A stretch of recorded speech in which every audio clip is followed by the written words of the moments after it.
할렐루야. 네, 자 앞따라 인사하겠습니다. 네, 오늘 또 주님이 잘해주십니다. 또 주님이 잘해주십니다.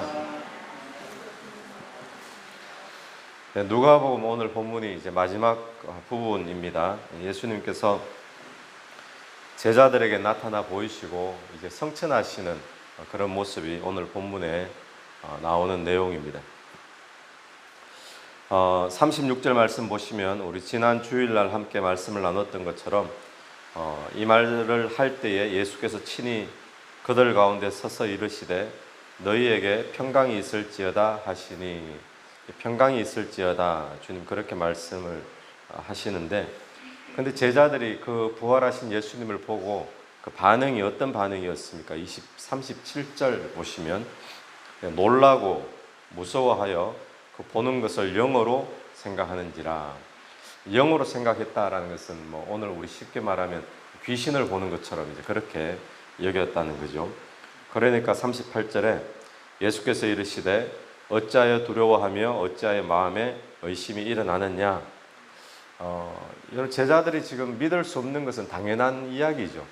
부활하신 예수님을 보고 놀라는 것은 지극히 이제 정상입니다. 그런데 주님께서 어찌하여 놀라느냐, 또 어찌하여 두려워하느냐, 마음에 의심이 일어나느냐 하시면서 그 다음 말씀부터 자기 자신을 부활하신 그 부활의 손과 발 이걸 보여주시면서 제자들의 믿음을 도와주십니다. 믿도록 만들어주시죠.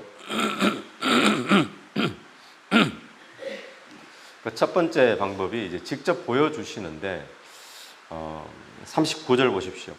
내 손과 발을 보고 나인 줄 알라. 또 나를 만져보라. 영은 살과 뼈가 없으되 너희 보는 바와 같이 나는 있느니라. 그리고 40절 이 말씀을 하시고 손과 발을 보이시나. 그런데 이제 41절에 보니까 아직까지 그들이 기쁘면서도 믿지 못하고 놀랍게 여기니까 주님이 먹을 것이 있느냐 말씀하시면서 생선한 토막 주시니까 제자들 앞에서 직접 먹어 보여주신 거죠. 그러니까 이것은 배가 고파서 먹었다라는 것도 될 수 있지만 이 귀신이 아니다, 어떤 영적으로 나온 것이 아니라 지금 육체를 가진 부활체다는 것을 직접 보여주시는 겁니다. 그래서 주님이 이 제자들에게 믿음을 도와주시려고 만져보라 그러시고 내 손과 발을 보라 그러시고 직접 또 음식을 먹어 보이시고 이러시면서 제자들의 믿음을 도와주시고, 또 하나의 방법은 어떻게 믿음을 도와주시는가 하면 44절 말씀 또 이르시되 내가 너희와 함께 있을 때에 너희에게 말한 바 모세의 율법 선지자의 글과 시편에 그 말씀을 통해 가지고 메시아인 것을 부활하셨다는 것을 한 번 더 증명을 해 주시는 거예요. 그러니까 모세의 율법 선지자의 글 시편에 나를 가르쳐 기록한 모든 것이 이루어져야 하리니, 그러니까 모세 율법과 선지자의 글과 시편 속에서 메시아에 대하여 기록된 것이 지금 성취된 모습 중에 하나가 지금 부활한 것이다. 그러니까 부활이 그냥 갑자기 생긴 게 아니라 부활이 구약에서부터 있었던 그런 내용임을 이야기하는 거죠.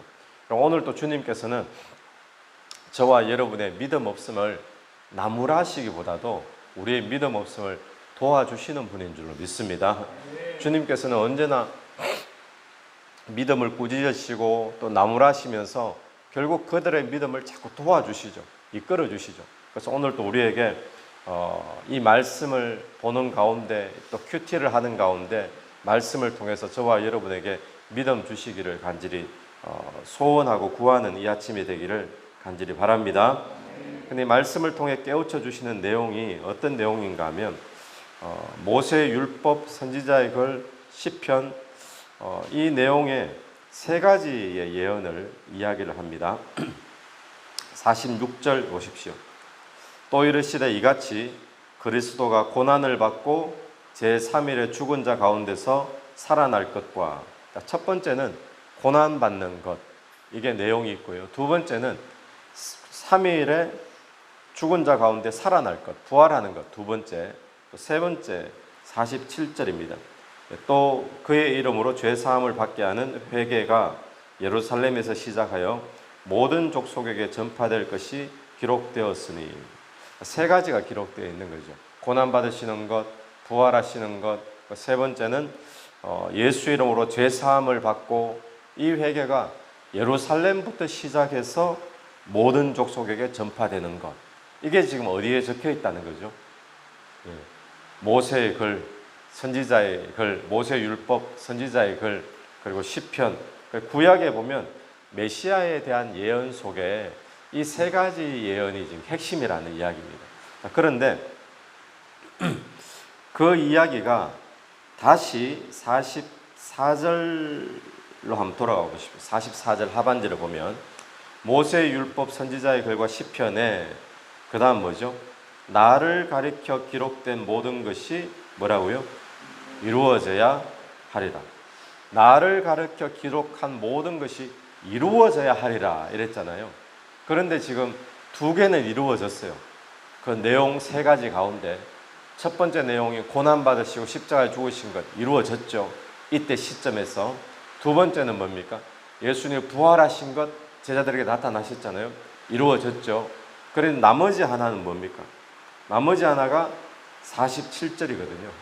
죄사함을 받게 하는, 예수 이름으로 죄사함을 받게 하는 회개가 예루살렘에서부터 시작하여 모든 족속에게 전파될 것이라. 이게 지금 이루어져야 되는 거예요. 제자들에게.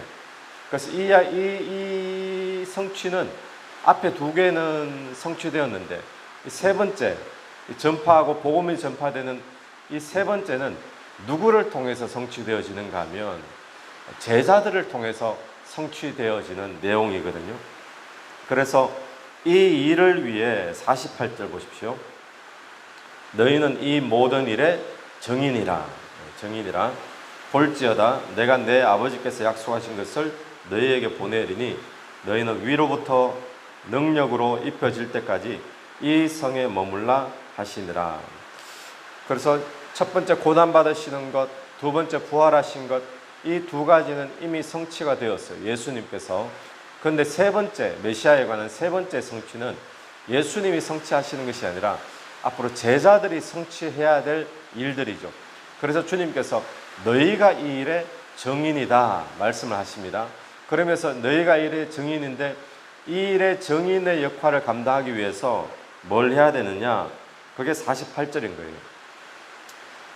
내 아버지께서 약속하신 것을 너희에게 보내리니. 약속하신 것이 뭘까요? 성령이죠. 위로부터. 그래서 이걸 다른 표현으로 너희는 위로부터 능력으로 입혀질 때까지. 그러니까 약속하신 것이 뭐냐? 위로부터 능력이 임하는 것. 근데 이게 우리가 사도행전을 보면 이게 뭐죠? 성령이죠. 성령 충만함, 성령 세례, 불세례.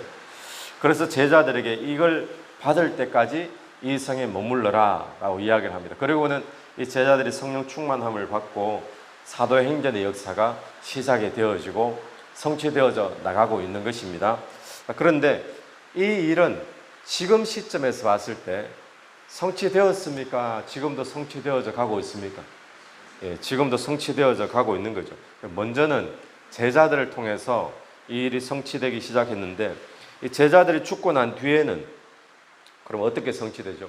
교회사 지금 2000년 세월이 흘렀는데 이 2000년 동안에 각 시대마다 약속하신 것을, 그러니까 위로부터 능력을 받은 사람들을 통해서 2000년 동안 각 시대에 이 말씀은 지금도 성취되어져 가고 있는 거죠. 오늘 이 시대도 이 말씀은 성취되어져 가고 있는 줄로 믿습니다. 누구를 통했어요? 위로부터 오는 능력을 덧입은 자들, 약속하신 것을 입은 자, 받은 자들, 사도행전 말씀으로는 성령 충만함을 받은 자들. 그래서 오늘 저와 여러분이 이 시대에 하나님 앞에 성령 충만한 종들로 다 세워지게 되기를 간절히 바랍니다. 그래서 우리가 부활절, 이 부활절을 우리가 보내면서 부활이 사실이다. 이것은 거짓이 아니라 역사적인 진실이다. 그렇게 나는 이제 부활을 믿는다. 이렇게 그쳐버리는 것이 아니라 이제는 한 걸음 더 나아가서 우리가 해야 될 것은 이 부활하신 주님을 우리가 믿는다면 이제는 나머지 성취되어져야 될 말씀, 선교하는 것, 전도하는 것, 영원 구원해야 되는 것, 이 말씀을 위해 우리가 정인으로 부름받았구나 라고 우리가 믿어야 된다는 거예요. 그러니까 이 세 번째 성취되어져야 할 말씀이 오늘날 또 이루어져 가고 있는데, 이 일에 저와 여러분이 성령 충만해서 쓰임받기를 간절히 소원하는 그런 부활절이 되기를 간절히 바랍니다. 그래서 지금도 이 일은 진행되어지고 있고, 지금도 세계 곳곳에서 많은 사람들이 이 예수의 이름으로 죄 사함을 받게 하는 회개가 예루살렘부터 시작해서 모든 족속에게 전파되어야 되리라 한 것처럼 지금도 족속마다 이루어지고 있죠. 그래서 오늘 저와 여러분이 두 가지 말씀을 보았는데, 첫 번째 말씀은 주님은 이 부활을 보고 믿지 못하는 이 제자들을 향해서 믿음을 도와주신다. 무엇으로요? 자기 자신을 직접 보여주시고 만져보라 그러시고 음식을 먹으시고 여러 가지 방법을 통해서 믿음을 도와주실 뿐만 아니라 말씀을 들어가면서 이 말씀의 구약에 이루어진 말씀이 부활이다. 이 부활을 믿으라는 거죠. 말씀을 통해서. 오늘 또 주님은 말씀을 통해 우리에게 믿음을 도와주시는 분인 줄로 믿습니다. 말씀뿐만 아니라 우리 주변에 일어나는 사건들, 관계들, 일들, 이 일을 통해서 우리의 믿음을 도와주시는 분인 줄로 분명히 믿습니다. 어제 저녁에 그 카톡 메시지 혹시 보셨습니까? 조은희 집사님 보내신 카톡 메시지 학부모창에 올라왔던데, 큰아들이 평소에 하나님에 대한 믿음이 잘 생기지 않는데요. 그런데 이제 믿음이 생겨야 되는데 그런 마음을 자기가 갖고 있었는데, 이번에 사고 나면서 자기가 하나님이 없다라고 생각했던 것, 하나님이 부인되어졌던 것, 교회 가기 싫었던 것, 이게 너무 생생하게 장면처럼 그렇게 사고를 딱 나면서 아마 그 순간인 것 같아요. 그렇게 보이더라는 거예요. 그걸 이제 병상에서 엄마랑 같이 누워 있으면서 엄마한테 그 이야기를 하더라는 겁니다. 그래서 조은희 집사님이 평소에 아들이 교회에 떠문떠문 나오는 게 늘 기도 제목이었는데 이 일을 통해서 아들에게 믿음이 확실히 생긴 것 같다고 그런 간증이 있더라고요. 하나님께서는 사고를 통해서도 또 일들을 통해서도 우리에게 믿음을 도와주시는 분이죠. 오늘 또 저와 여러분의 믿음을 도와주실 줄로 믿습니다. 두 번째는 이 부활절에 아직 성취되지 않은 부활절에 대한 메시아에 대한 예언, 그건 뭐냐? 그것은 예수 그리스도의 증인되어서 죄 사함을 받게 하는 회개가 세상 곳곳 민족에 전파되는 것인데, 그 일은 주님이 이루시는 것이 아니라 우리를 통해서 이루시는 거죠. 우리에게 성령을 주심으로. 그래서 이 아침 우리가 다시 한 번 더 성령 충만함을 사모하셔서 저와 여러분의 삶을 통해 예수 이름으로 죄 사함을 받게 하는 회개가 각 사람들에게 전파되어지는 도구로 쓰여지게 되기를 간절히 바랍니다. 같이 기도드리겠습니다. 하나님 은혜를 감사합니다. 주님께서 이 아침에도 우리를 불러주셔서 기도를 통해 말씀을 통해 우리의 믿음을 도와주시고 세워주실 줄로 믿습니다. 주님, 고난받으신 것, 또 부활하신 것, 이미 말씀이 성취되었지만 아직까지 성취되어지고 있는 말씀, 예수 그리스도의 복음이 전파되는 이 일에 오늘 우리의 삶이 쓰임받을 수 있도록 도와주시옵소서. 이 일을 위해서 성령 충만함을 주시고 위로부터 능력을 덧입게 하셨던 것처럼 오늘 이 아침에 다시 한 번 더 저희들이 성령 충만하고 위로부터 덧입는 능력 입게 되기를 간절히 원합니다. 우리의 삶의 현장에서 오늘 또 그리스도의 복음이 증거될 수 있도록 우리를 사용하여 주시옵소서. 예수님 이름으로 기도드립니다. 아멘. 오늘 예수 이름으로